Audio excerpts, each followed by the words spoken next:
अयोध्या का भव्य राम मंदिर पे रामलला प्रतिष्ठा हो गया। Thousands of devotees thronged the newly inaugurated Ram Mandir in India's Ayodhya. Huge crowd that we're seeing outside the Ram temple in Ayodhya. पूरा देश के लिए एक अनोखा पल था। आगे जाके भगवान राम के आशीर्वाद से हम और हमारे देश तरक्की करेगा। आपको लग रहा है कि शायद मैं ये रिलीजियस पॉइंट ऑफ व्यू से बोल रहा हूँ, मगर इसके पीछे भी बहुत सारा लॉजिक है।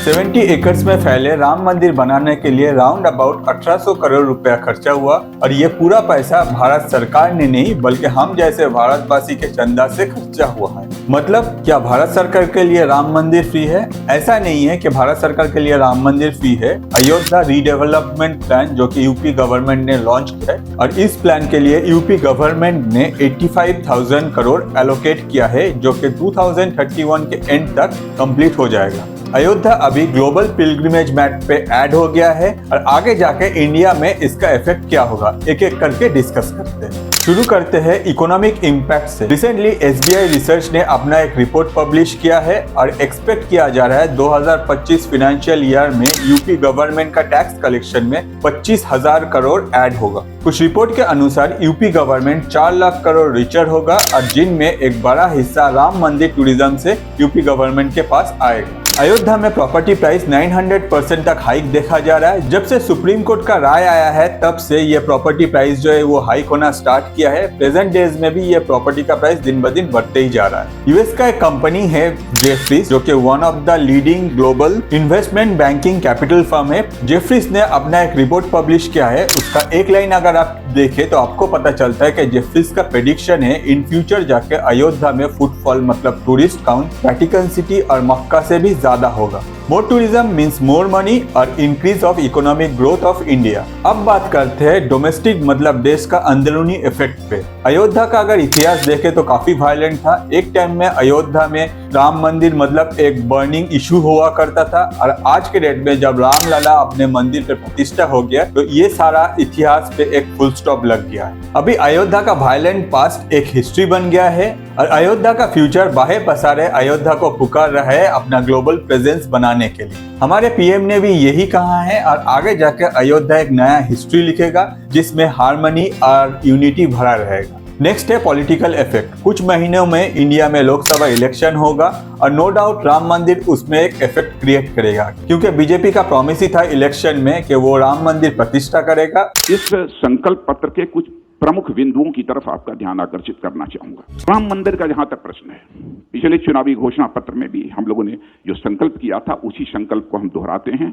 सभी संभावनाओं को तलाश करेंगे और हमारा यह प्रयत्न होगा कि जल्दी से जल्दी सौहार्दपूर्ण वातावरण में भव्य राम मंदिर का निर्माण हो जाए और बीजेपी वो करके भी दिखाया है। तो आगे जाके 2024 का इलेक्शन में राम मंदिर का क्या इफेक्ट आता है ये जब इलेक्शन होगा तब हम लोगों को एग्जैक्ट पता चल जाएगा। अब आते हैं ग्लोबल इम्पैक्ट पे। भगवान राम सिर्फ भारत में नहीं बल्कि दुनिया भर के बहुत सारे देशों में जाने और माने जाते हैं। सिर्फ रामायण के ही बहुत सारा वर्जन्स अवेलेबल है globally. Thailand, Laos, Cambodia, China, Myanmar, Indonesia, Vietnam और भी बहुत सारे देश में अपना अपना खुद का रामायण का वर्जन अवेलेबल है। नॉर्दर्न थाईलैंड में एक सिटी है अयुथया। ये एंशियंट थाई किंगडम का कैपिटल हुआ करता था। तो ये नाम कहाँ से आया है? हिस्टोरियन का कहना है कि ये नाम भगवान राम के अयोध्या से आया है। ऑन द अदर साइड आज के डेट में भी थाईलैंड के राजा अपने नाम में रामा यूज करते हैं। कंबोडिया में अंकुर वट जो कि विष्णु भगवान का मंदिर है, अगर आप इस मंदिर के अंदर जाएंगे तो आपको दिखेगा रामायण। दुनिया भर में जहाँ जहाँ भारतवासी गए हैं वहीं भगवान राम विराजमान है और भगवान राम को वहीं पूजा जाता है। कैरिबियन, अफ्रीकन, यहाँ तक के पैसिफिक आइलैंड फिजी में भी आपको भगवान राम के पूजा करते हुए लोग मिलेंगे। जय सिया राम।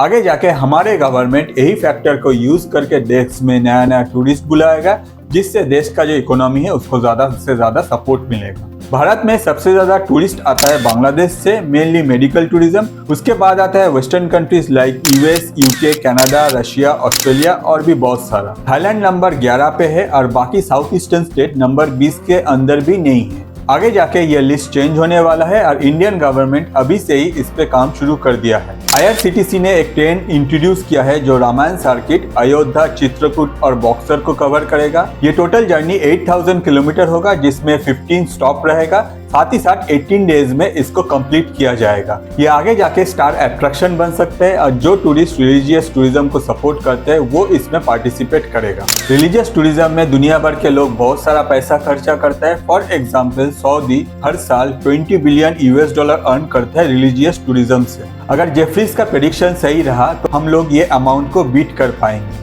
अब आते हैं शक्ति प्रदर्शन मतलब पावर प्रोजेक्शन पे। राम मंदिर के उद्घाटन पे दुनिया भर से मोर देन 100 फॉरेन डेलीगेट्स को बुलाया गया था। इन सब में से बहुत सारे का स्पेशल मैसेज भी आया था। लाइक ये देखिए, ये है नॉर गिलन जो कि इजराइल का एम्बेसडर है इंडिया में। नॉर ने ये पिक्चर पोस्ट किया है और सारे भारतवासी को बधाई दिया है और प्रॉमिस किया है कि वो बहुत जल्दी जाके राम मंदिर विजिट करेगा। ऐसे बहुत सारे फॉरेन डेलीगेट्स है जो अपने सोशल मीडिया में डिफरेंट टाइम में हमारे गवर्नमेंट को बधाई दिया है और आगे जाके वो प्रॉमिस किया है कि वो इंडिया विजिट जब भी करेगा वो राम मंदिर देखना चाहेगा। तो इससे क्या पता चलता है? पहला, राम मंदिर इंडियन इकोनॉमी के लिए एक ब्राइट स्पॉट है। दूसरा, राम मंदिर आगे जाके दुनिया में एक नया इतिहास लिखेगा। तीसरा, डिप्लोमेटिकली राम मंदिर इंडिया के लिए एक नया प्लेटफॉर्म क्रिएट करेगा। और लास्ट पॉइंट, आज का राम मंदिर नॉट ओनली इंडिया के पास्ट के साथ कनेक्टेड है, वो फ्यूचर इंडिया को रिप्रेजेंट करता है दुनिया के सामने। तो आज के लिए इतना ही। अगर आपको ये अच्छा लगा और आपको अगर ऐसे ही टॉपिक में अपना नॉलेज बढ़ाना है तो मुझे भी हेल्प कीजिए अपना सब्सक्राइबर बढ़ाने के लिए।